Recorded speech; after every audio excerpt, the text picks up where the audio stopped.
really just leapfrog themselves into the knockouts from here. And that has happened before for Hanwha, but Zeka is obviously the big talking point. I think Delight still has his highs, but he has a lot more ups and downs than he used to have previously, where I think he was a large part of the reason why they were so dominant at the start of the year, and has obviously been playing very well, as there is that Sion man that I think we're all waiting for. Exactly right. We are into Champion Select here for game number 1. Already some bans coming through thick and fast. A certain Golden Pigeon is still standing out, though.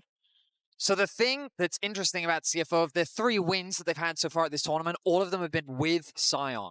HLE, the first team to sit there and go, you know what, we're just going to ban it away, especially away from Driver, the man who is named after the Sion pick himself. Of course, we know that Driver has become a lot more diverse in his pool throughout the summer split, so let's see what he's prepared for Zeus in the top lane. And here at Worlds, he's going to have to be a lot more diverse in his champion pool. In fact, adding double the amount of champions here today, which is going to be a large statistical leap. It's also something that I was really wondering coming into the series for Hanwha, is that they were, in my opinion, the most well-prepped team, and they had the most targeted plans out of anyone.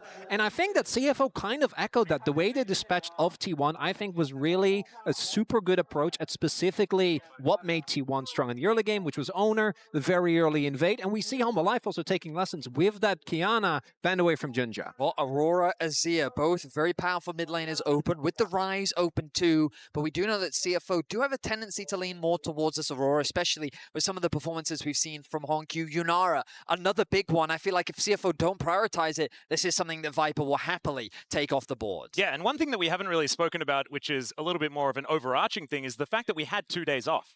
And so developments could actually exist here in this draft. Not so far, though, because the Orianna has been first pick priority for quite some time. I imagine that the Yunara Azir is looking like a pretty comfy lock. Also wonder whether that ups the Jarvan prio. I do know that we've been talking a lot about Jarvan, his strength as a pick. I do think the combo with Orianna specifically does really hold up to scrutiny.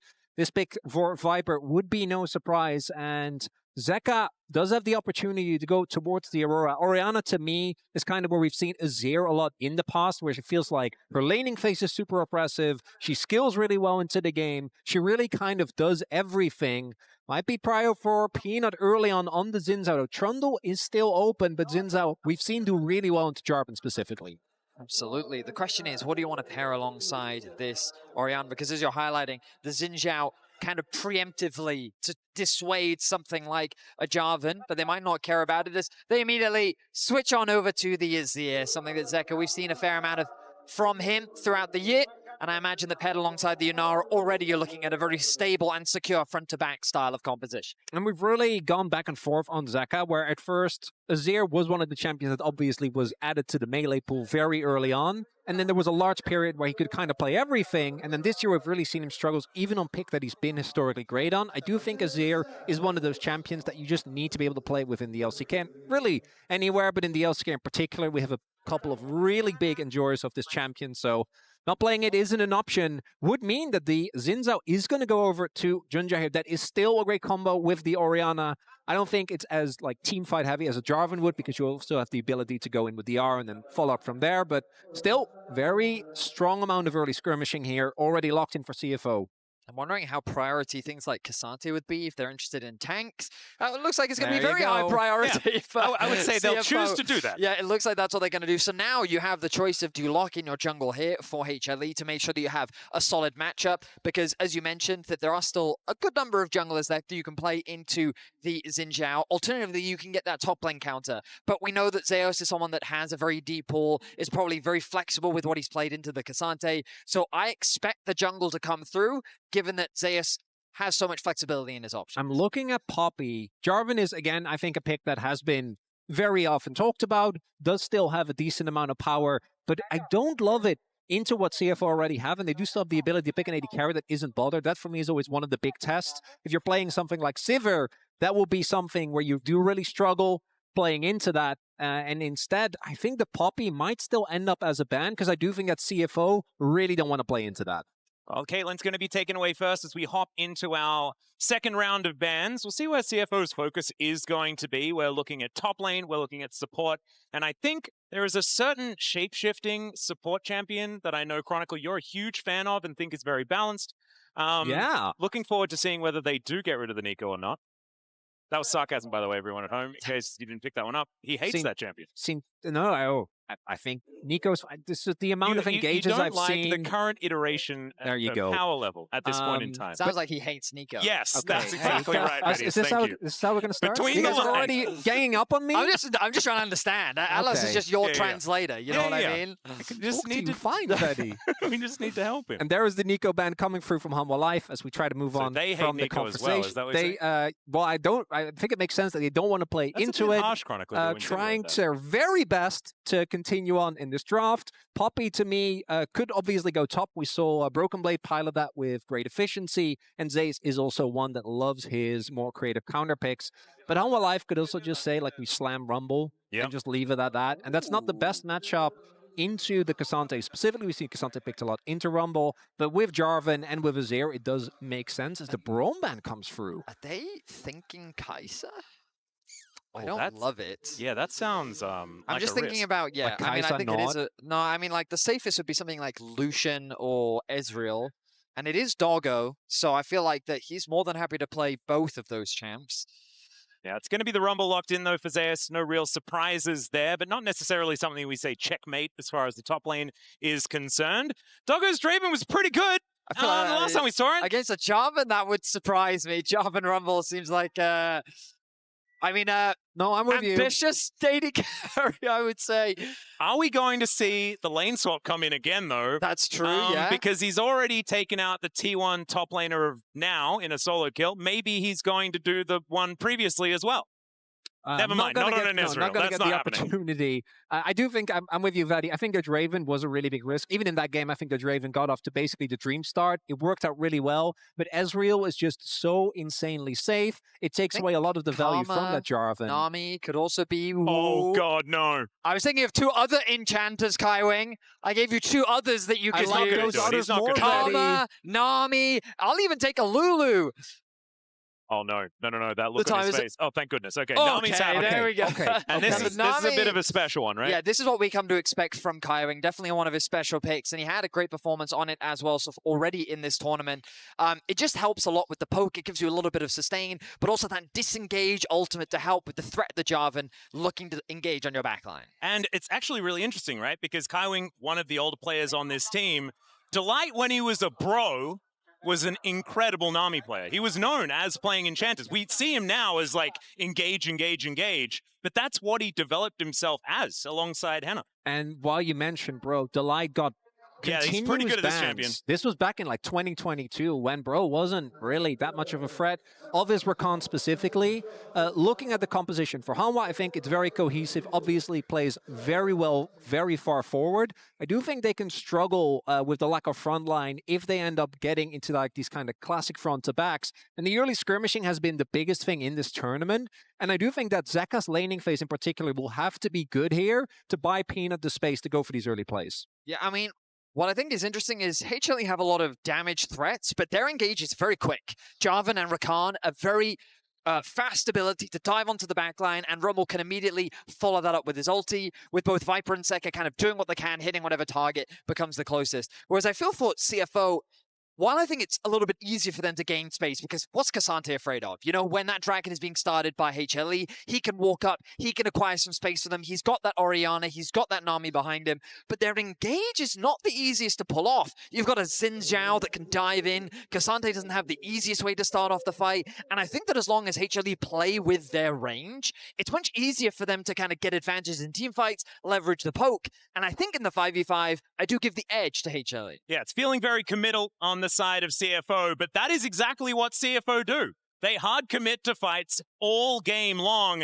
and we're going to see whether they'll do it again here in game number 1 as we get onto the Rift for this best of 3. Don't worry, guys. We are just going to be promoting a team to our top 8 rather than saying goodbye to anyone in this best of 3. Still a chance for either of these teams if they don't make it through this one, but then it's do or die as the Gyos do come through. You know, those power rankings that we just saw at the top, I know obviously these power rankings, the statistics that come in behind them as Ginger looks for a bit of early vision. you know, there's always a lot of conversation that happens around them, right? Like, arguing, is HLE actually the second best in the world right now? Is CFO number 5? Like, you can debate for Is days. KT the best team in the world right now? Excellent question. Yeah, it's a very good question. Yes, That's why I love sure. casting with you. Good call, Max. What I love about it, and what I think it really demonstrates, is the unbelievable amount of growth that we have been seeing from CFO throughout the year.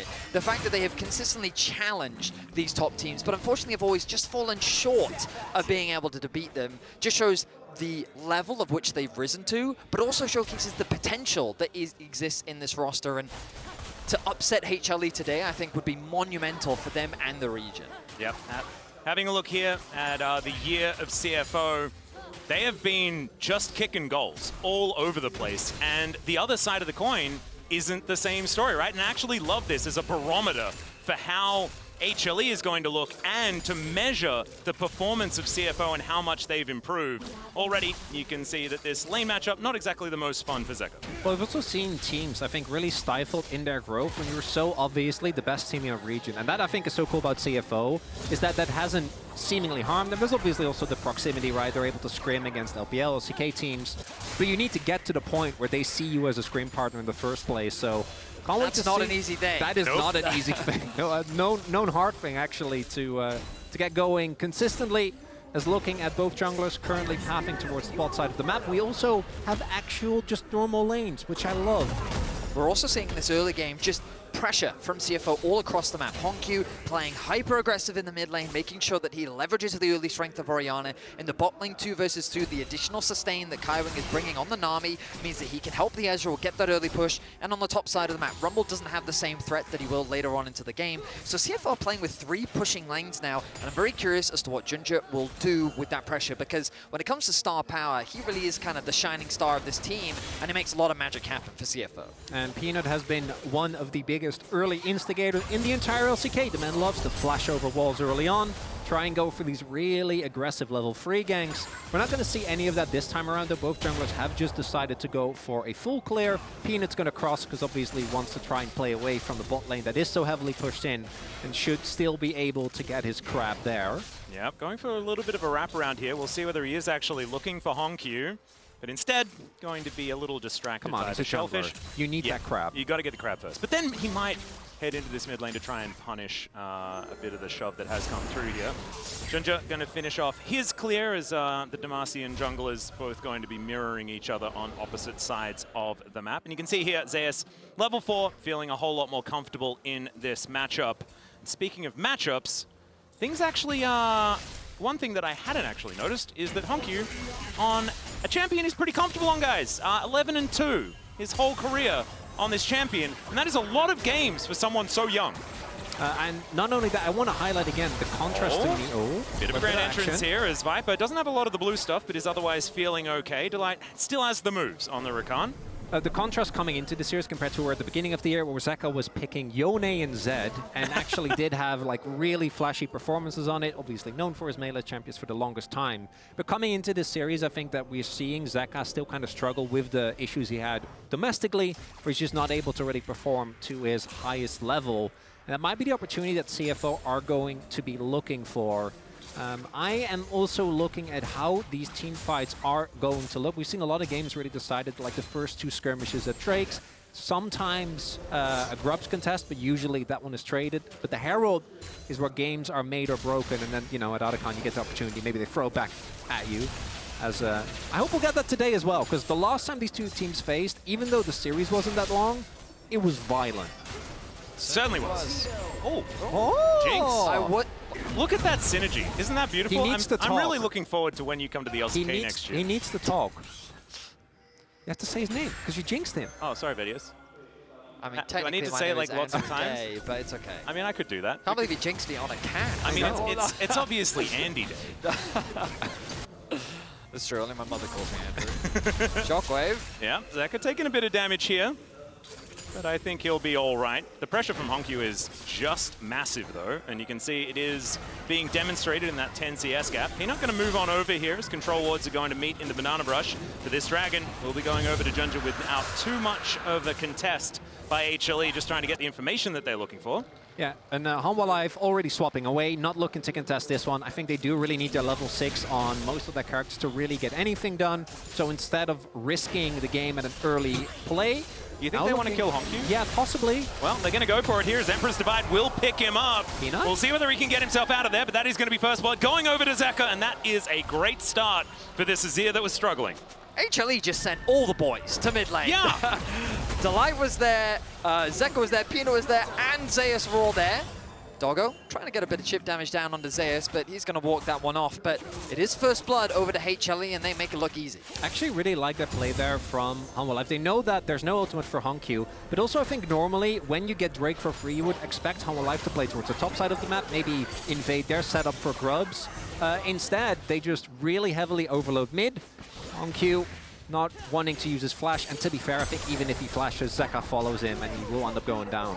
Now, from Zeus' perspective, there's the risk of a dive in this position. There was a stacked wave, he'd taken a decent amount of damage, but given that there was no presence of the jungler, they saw the timing of the blue buff that actually pinged on the top side saying, actually, I'm pretty confident that Junja's on the other side of the map right now, giving Zeus the safety and security to sit underneath his tower, but also giving that information over to Delight and Viper, who are holding onto this freeze on the top side of the map.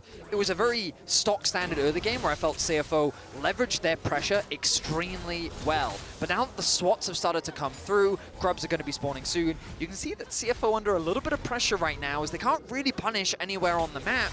And with grubs spawning in 25 seconds, it's HLE that's going to be in a much more favorable position to set up for that objective. Yeah, and despite the fact that it's only about a 600 gold lead, which is somewhat considerable at 7.5 minutes, this is where HLE builds on the tempo vibes, right? They move around the map better. It's time.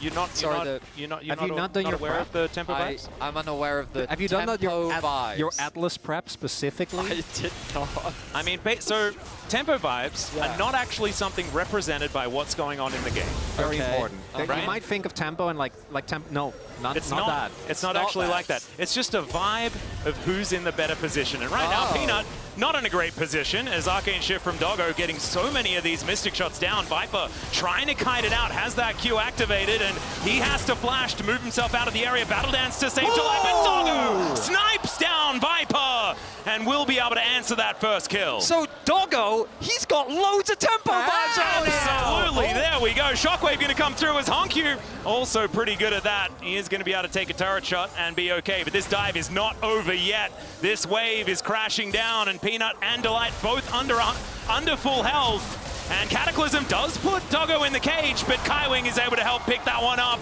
Is that going to be Feats of Warfare? There it is! As the Orianna collects it. Now Zeka finds a triple knockback with the Emperor's Divide, and Viper has made his way back to the fight. Kaiwing will be the first one to go down in this next team fight as Honkyu. No mana and not a lot of a chance to get himself out. But he is going to be able to flash. Still, Zeka able to pick it up. A double for the Azir, and HLE salvaged the play. And you can see there at first, Hanwha Life, they're not actually going to pull the trigger, right? Doggo's he's just getting poked. And Doggo's like, no, we are all inning. Viper wasn't ready. But then the extension on trying to further go for that dive towards the top side ends up backfiring as reinforcements arrive for Hanwha. I mean, Doggo is just a monster. Someone needs to check his PC immediately. Not normal. It was not normal at all. Of course, the consequences of all of this for CFO is while they were able to get a bunch of kills, big stacked wave on the top side, a couple of CS going to be lost. They're going to be able to grab all of these grubs in favor of HLE as well. Doggo is in the vicinity, and you've got to be mindful, Peanut. This man is not afraid of anything. He certainly isn't. They do have a lot of mobility, though, so Battle Dance should be able to get Delight over the wall if he wants to leave the pit. And Driver is now the one that could be in trouble or walking up very, very far. He's Cassante, so he will be able to take a beating, but oh my goodness, Slurkle slows him down. There's the interruption. Great flag and drag from Peanut. And now the all-out does have to be employed. Can Driver do the funny business to get himself out? He uses the flash to try and escape, but he's ran out of options. Does eat that CC very nicely, and oh no! He just gets himself out! Not even close, baby! I thought that when he used the W, because we really need Showmaker here, I think. Oh, clearly they made the read. Oh my goodness. That they had based, right? They were expecting a base to come through here. As we go back to that dive. Yeah, let's go back to the dive. So this is all after Doggo has already secured that kill. It's a 4 versus 2. You can see that Peanut tries to punish Kaiwing as he gets aggro underneath the tower. The EQ doesn't really result in much, and it looks like a clean dive to start things off, but with the arrival of Zeka, I love this awareness. An easy 3-man ultimate to set up for Viper to come in, who's just come off the back of respawning. Means that he's just spent his gold, he's got items, and he does enough damage to work with Zeka after CFO have already used all their tools. And that's the big thing. You know there's no cooldowns, all the ultimates are down. I also did not really catch, at that time, Driver was just proxying between 2 turrets, and Zeus was like trying to tickle him, but obviously it's Cassante, so that didn't work. And then they tried to kill the Cassante afterwards. Also didn't work as the Drake. Yeah, Drake gonna get started up here as Zeka finds another 2! There is the tidal wave, that comes on through, but Honkyu's already dead. Cataclysm will be avoided, but Doggo, he's out of the fight, he's out of the pit, and there is no hope for Junja this time. It is a steamroll from HLE. And Zeka is 2 for 2 now with these shuffles. Actually 3 for 3, even the gank in mid lane was him setting it up. On the Azir, 5-0. Absolutely ridiculous performance from the guy that was getting the most criticism. Yeah. First, he doesn't build a tier on Rise, and now he's hit 2 fantastic shuffles here in this game, just trying to ramp himself up, perhaps. As right now, might be eating my words, have done that already this game, so do need to be a little careful, but we are going to be saved by the replay of the Dragonfight. And the target focus from Zeka is fantastic. When you're being collapsed on, just attack one of the flanks. He finds the bottom lane of CFO, quickly connects onto them. Doggo has to escape to safety as they're able to find that kill onto the Orianna. And this is the thing, while Orianna is a very strong champion in the current meta, when you don't have that flash, you're a very vulnerable champion, especially to the amount of mobility that HLE has access to. And we talked about it earlier, right? Speed. HLE's composition is fast, and I feel like that CFO are being punished in the setup for some of these objectives, as Honky now gets dangerously low and is at risk of a dive. Yeah, this is scary. No flash available. Does get the 2-man shockwave, though, as the punishment is going to come on through, but Redemption will be able to keep Zeka relatively safe as Kaiwing moves himself over. Delight is not afraid.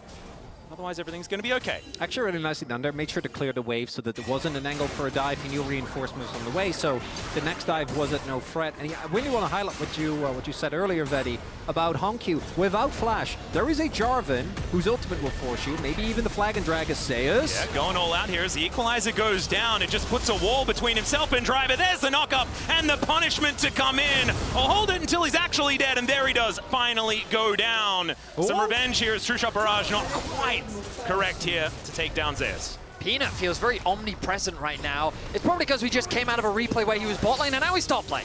The man is covering exactly where he needs to at just the right times. As Zeka. Yeah, looking for Honky here as the quickness comes in, and Delight will just hold him in position. Emperor's Divide, perfect position, but he's not dead just yet, and Junja is making his way down. HLE, a little bit of a split decision, but Zeka decides he wants to get the kill as there is the turret going down in the top lane at the same time. And the shutdown will go to Junja. That's a small moment of respite for CFO, but they still got the 1-for-1.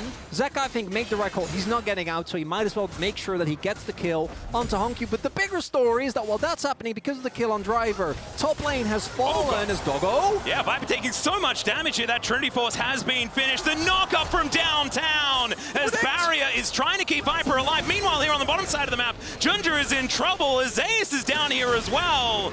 That's a great ulti, and Junja is going to be able to keep himself safe. Oh, that flash predict from Doggo just doesn't quite have the damage yet. And as you can see here, the Coinbase Gold Grind on the left of your screen, Zeka with a whole lot of extra money against the biggest powerhouse of this team.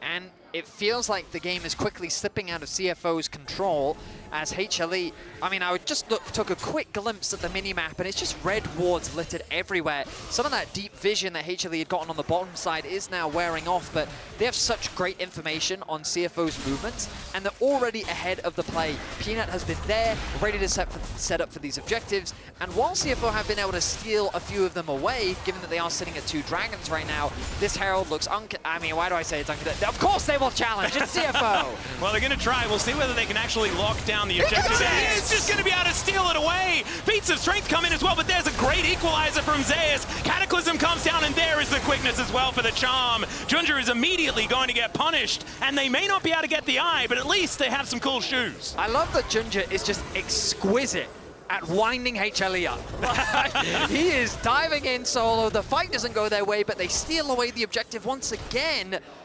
And CFO showing their aggression as Doggo. Another arcane shift forward as Peanut going to get himself out of the top of the morning to you, he says. Zeka is going to shift some sands to get himself to safety as well. Doggo, he's going to do it, isn't he? Okay, never mind. Not this time. I was ready for it. They had vision a lot in the area, so he would have been relatively safe to do it, but decides not to. And that was a really nice steer from Junja, but I think it also highlights what you said earlier, Vedi, which is that I think the CFO comp, if they're at an objective first, I actually think the comp feels so strong. You have a lot of zone control, you have a lot of poke, you have a lot of healing, but as you can see here, when they need to regain control of an area, it's quite hard. Even though you get the steal here, look at the re-engage that comes through from Hanwha. Zeus might be in trouble. Yeah, can't watch the replay in this one as Zeus is in so much trouble. Audacious charge comes through. He does flash to get himself out of the way. Wind becomes lightning, goes the wrong direction, but there's the shockwave, and down goes Zeus. Shut down money for the Orianna. Honkyu gets some much-needed gold as he has been the target from HLE throughout this game. The gold advantage still very much in HLE's favor, but CFO, after finding a pick, now set their sights on the third dragon of the game. Yeah, so much vision, though, and you're exactly right. And Infernal Soul is a big deal at the same time. Honkyu this time in a whole host of trouble, though, as Viper not quite there for the damage. Still waiting for this Rumble to come back up again, and right now CFO do have control of the area. 50% on that health bar. Zeka going to need to find a fantastic shuffle if they want to win this fight. Orb does come down. Honkyu still with no mana in this fight. Great double knock up in the backline, and there is the flag and drag. At the same time, exhaust onto Doggo. He's put in the Cataclysm. Zeka takes down Kaiwing, and HLE have found their marks. Yes, Peanut goes down, but he has done enough for his teammates. As Viper may have stepped too far forward, he does get disengaged with that blast cone, but they will be able to get themselves the dragon. Honkyu burning, but Zeus will not be able to find that kill, and my goodness, that could have been way worse for CFO. And that was the light that set it all up. He went for a flash charm into two-man knockup onto the backline of CFO. That took Doggo low, because don't forget, they were a member down, but I want you to look, Honkyu doesn't have a lot of mana, doesn't have a lot of health, and no ultimate, so really this feels like a 4.5 versus 4. But the engagers from Hanwha this game have been so on point, and Junja accidentally knocks Peanut over the pit onto Doggo. I mean, it's a very close fight. It's just happening back and forth over the wall. Doggo playing at the very edge of life and death as he's able to almost take out Viper, who heavily committed, thinking he could get the cleanup play. But again, with Doggo's positioning, able to navigate through that fight. But HLE, the good news is they get the Drake. Viper, you have one item. I know that normally you're the accelerated guy on Hanwha Live, but you need to chill. If you have 3 items, you can go for that play. It's fine, but I don't blame him. This one. It has been Viper Life Esports for quite some time, okay? And today Zeka decided to step up, and so he's all a bit confused and discombobulated about where he is at the point in the game. So I don't blame him for that one, but still gonna have to get themselves together if they're gonna win some of these team fights. CFO not out of this one yet, and those extra couple of Drakes helping out a lot. The beauty of this game is it really personifies CFO as a team, how they really play with the nameplates off. The fact that they've contested every single objective, and they've stolen most of them, and the fact that they still commit to these fights, even if these fights don't look optimal, sometimes it backfires, but other times they find ways to either equalize or contest. It's important to realize that right now it is HLE in the driver's seat. They do have the gold lead. A lot of it is sitting on the important carries of Zeka and Viper, but we see how Doggo plays, and it only takes a couple moments like that, a single moment from Doggo, to punish your positioning, to swing the momentum back in CFO's favor. And he's hit that 2-item spike as well. I mean, Doggo is extraordinarily powerful right now. You have a bit of an engage, though, as Zeus in a bit of trouble once again. Equalizer goes down. He's doing a lot of damage. Junja almost just dead, but the all-out holds him in position, and Junja will survive. Peanut's gonna look for an exit kill here. A little bit of an angle perhaps, as he does dodge out of the way of that Q, looking for the Xin Zhao here. As you can see, Delight wants to come on over as well. Driver not quite finding the angles onto Peanut here. He will take the Consolation Cassante for that 1-for-1. As Viper comes down, and if he gets the kill, that's going to feel a whole lot better here for HLE, and he does. Ends up being a 1-for-1 overall, and there's not much else at the rest of the map that CFO can trade for. Those neutral objectives are unavailable, and Artican all the way up in top lane. CFO didn't really have the tools to get out of that situation. Ideally, they would have loved to convert it into another tower, but it is important to remember that HLE right now have 3 towers standing, and CFO really can't get close. CFO is still holding on to that mid lane turret though, and I think otherwise we might have seen Hanwha already way deeper into the enemy jungle. This time the rotation wasn't in time. If Otacon was on the opposite side, even though Junja didn't end up dying, was very low, was at that point just shy of his second item. That could have been a window where Hanwha pulled the trigger. Not going to be the case though, and this Otacon certainly to be where the next fight says, as I say that, they're starting it up. Yeah, Viper is just hitting it. Peanut going to turn up as well. There is no vision available here for CFO. And Kaiwing, like you say, he's going home. Junja is going to be able to get a ward over the wall here, or at least try and look for it. There it is. The control wall goes down. He gets the bad news. Too late. But this Otacon is not long for the world, and Delight will turn up. He will be able to play defense to avoid him getting in here. Down goes the Otacon, and now Driver slowed by the Slurkle. Zeus gets himself in there as the Equalizer comes down. Perfect position once again. The tidal wave comes through. It's a phenomenal shockwave. Honku decides that they want to win the fight, and now it's Junja's turn to go deep. They look for the angle. Zeus goes down. Delight in a safe spot, and HLE, they're just trying to get the heck out of dodge. They need more though. Zaka might go down. Yep, tagged by the Mystic Shot. Emperor's Divide pushes Doggo away, and is he going to survive? He will! Mystic Shot doesn't get the snipe, and Delight will also be safe on the top side. Man, they're not allowed to get away with that. The problem for CFO is that they've just ignored all their waves. They focused on chasing down the kills. They wanted to try and get more off the back of it, but top lane was getting pushed in, mid lane was getting pushed in, and now HLE can reset back out onto the map, which means that CFO, even though they find a good shockwave, they find a good fight, okay, at the very least, can they? I don't know. They're not actually going to get a tower. Oh, that's so unfair. Doggo does have to back away here. 3 versus 1 and not odds that he wants. 1 versus 2 he's very happy to do. This was a little bit of a bridge too far, as now Dragon going to be up in 18 seconds. Hey, come on now. He'll go for it. Yeah, I kind of regretted saying that as soon as I started. That does mean, though, we're now 33 flowers to 10, and they will get this mid lane turret. Hanwha instead playing for Prio on the Dragon. Zeus, obviously, has decent wave player. On that Equalizer, if they do want to just eradicate the wave. You're exactly right.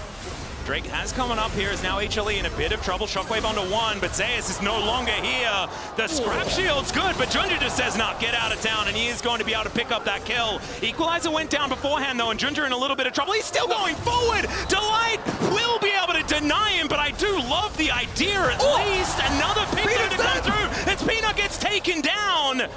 There is Viper finding a decent amount of damage, but they cannot do anything without their job, and that should be sole point. Oh my god, the Ezreal ultimate almost got Delight because his back came through at just the right time, but it didn't actually hit. This is a design. I don't know what is even happening here, but it should be sole point picked up by CFO, It's going to be. HLE are going to trade back this mid-tier 1. This is something they've been doing very well this game. The cross maps, the trading of they go into Honku. Yeah, Honku does manage to get the flash out, and now the bubble connects by Kaiwing, but the follow-up, it's just not there. Viper stands in front of his Azir. Now Driver looking for a bit of an angle, but Delight is going to be there for the defense. And man, CFO are just getting so close so many times, it's frustrating. And that is where the lack of engage comes in, right? The best way for them to start a fight have been like these shockwaves, or in case of this, just Doggo hitting again and again as Junja follows up on the shockwave onto Zeus. Zeus tries to walk it off, but not able to. And then here I think Junja correctly identifies that he will just not be able to get out of here alive. So he tries to get the kill onto Delight, who barely survives, as Vedi highlights, even almost gets sniped. But it's this pick right there, the cancel from Driver on the flag and drag, that kills Peanut, and with no jungler, that is CFO going to Infernal Soul Point. And this game, it just continues to deliver as Driver might be in trouble. There are a lot of people on the way. Exactly. You've got Viper moving down from the north, as you can see, with Peanut alongside. It could also mean an inner turret as well, as Driver does go unstoppable, but Viper does have his teeth in now. Driver gets himself out. But is this inner turret going to be the next target? Looks like the answer is no, as Honku trading on the other side of the rift. So this is really good news for CFO, because now HLE playing a little bit desperate. They sent a lot of members towards the bot side of the map, committing to that play. They couldn't really keep that top tower alive for much longer, but it's also giving Junja an opportunity to steal away some camps, as Peanut is doing the exact same thing on the bottom side of the map. Remember, the deficit that Honku is at was absolutely massive early on into the game. It's still a 1k difference between the two mid laners, which means that he doesn't have that arm guard just yet. But CFO have a much more favorable position on the map. They've reduced the gold lead significantly. They've gotten the XP and the items that they need.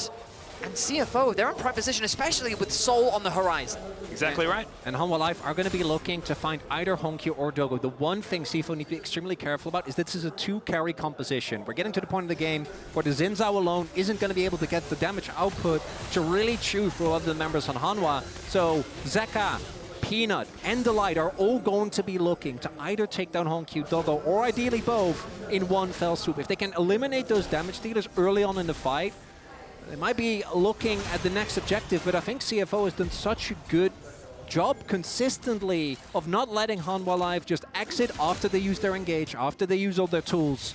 As Peanut has just been looking for these flanks. Dogo's obviously a tough target. Powing also still has his flash available. Yeah, playing some defense here as Delight making his way forward. There's the quickness. Delight seeing who he can pick up here as the wall. Sorry, the wave is going to be avoided. Cataclysm puts them both in equalizer. Down on top to barbecue them. And there is the Emperor's Divide to lap up that bottom lane. Now Zeka in trouble though. Will he be able to break the arm guard? He will. He's on 1 health though. After everything's said and done. The ult from Junja so incredibly good. But Viper is still standing. It's so much damage. And the carries for CFO are down. It was a beautiful engage from HLE, but it ended as a 3 for 3. The fact that CFO is able to turn that around is phenomenal. And it's the absorption of Delight. Is eventually able to get on top, but the only real damage he receives is ultimate. The shockwave comes through from Honkyu. Dogo's there, and if Zeka hadn't gone that TP off, they would have been in dire straits. Instead, it's Driver. Look how he holds this choke here. And Zeka has to put himself in such a dangerous position in order to make that play happen. With the arrival of Viper, though, you'll think that it's just cleanup. But Junja and Driver just go God mode as they find an escape angle. The blast cone gets them to safety. And what should have been an uncontested Baron for HLE after finding a phenomenal fight, the map just resets. I do want to highlight, though, in a minute, Dragon will spawn. I think that is something that CFO can ignore, Hanwha Life cannot. They cannot give it up. Look at the summoners that were used. Honkyu probably will have his flash available at that point, but Dogo and Kaiwing will not. The armband being used by Zeka, but is now available for Honkyu. The moment of stasis that he's going to be able to buy could be the difference maker. Level 15 secured for Zeka. Once he gets to level 16, 3 points in his ultimate. This is going to be very scary. Whoa, whoa, whoa, CFO. This is aggressive. Driver does push himself forward. Viper finds the circle, but isn't going to be able to get too much more. Zeka is getting money towards that bottom side. If he can complete the hourglass, could be a big deal. And there it is, picked up. So got enough money. Now contesting this Baron feels a little bit better. But look at the gold. It is dead even. One thing we do need to talk about, though, is pedal advantage with 26 extra pedals. Oh, yeah. They have almost 2,000 gold worth of adaptive force there. Thank you very much to our stats team coming up with that one. So this is still a bit of an advantage for HLE. Delight splashing forward. He finds the quickness to lock down Honkyu. Another phenomenal equalizer from Zeus. And the blast cone will not save the Orianna. Battle Dance gets him out of there. And Delight has been so good. Junja now in trouble. If they lose their jungler, they're in so much dire straits, as you said, Chronicler. Look at the flash timer. It just now became available. Honkyu didn't have it. The timing from Hanwha Life, literally seconds away from what it could have been. And now this should secure the Dragon because they didn't kill Junja. I don't know if they can go for Nash, and you need to be careful that Nash isn't taken. Oh my God, those slows. Oh. Yeah, I mean, 3 items for Viper, 3 items for Zeka. They just melt through Driver now. And I mean, the timing was perfect because I think both Dogo and Kaiwing had just based as well. Like, HLE found the perfect moment. Ooh, ships in the night here as the Dragon will be secured. Second one for HLE, denying the soul. As Viper takes half of his health bar from that True Shot Barrage. Dogo still hurts so much. Now with his 3rd item completed. But this is really could have been game losing because Junja survives. Like, it's fine. Honkyu now has his flash available. Hanwha Life got a Dragon, but again, it's only a second Drake, not the end of the world. Doesn't really matter that much. And it means that this game will remain in an even state. I do think we're seeing that if CFO leaves up or down their guard for just a second, Hanwha Life will take something, right? And that's been where Hanwha Life has really excelled, when they're able to just pull the trigger quickly on these plays. And I think we're going to see them just continuously put pressure on this Baron because they shred this objective. Certainly do. As Honkyu, even though he's 2 and 8, has still done the most damage in the 2 game. and 6 and Sorry, 8. 2, 6, and 8. There was an 8 there. I put it in the wrong spot. That is my bad. I think he's overgrouping though. He has TP available. There's a nice way for him to catch on the bot side of the map. It would get him level 15. He needs a little bit more gold injected into him, but he's so wary of HLE forcing things that he wants to be present for the fight, and that fight is about to happen right now. That's exactly what they're doing. Look at Jun's positioning. This is just melting. It's absolutely obscene. Driver goes in there. They're going to see whether they can win the fight because they're not going to take the Baron. The rest of CFO move over, but Driver's going all out, and he needs to get out because that health bar is just missing. Emperor's Divide finds 2 in the backline, and Sace is there with the flamethrower to take down Honkyu again.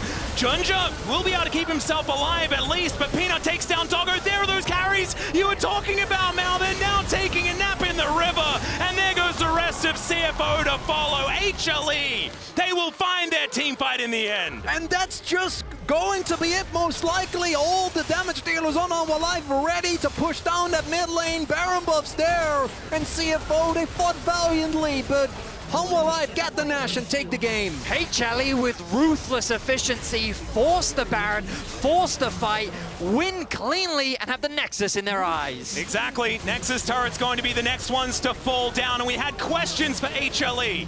Will Zeka be able to tidy up the play? Well, the answer to that is yes. Will Delight find some of his fantastic engages? Yes, and they needed to take down CFO here in this game number 1. I can only hope this best of 3 goes the distance. Oh, Because yeah. this first game delivered everything we see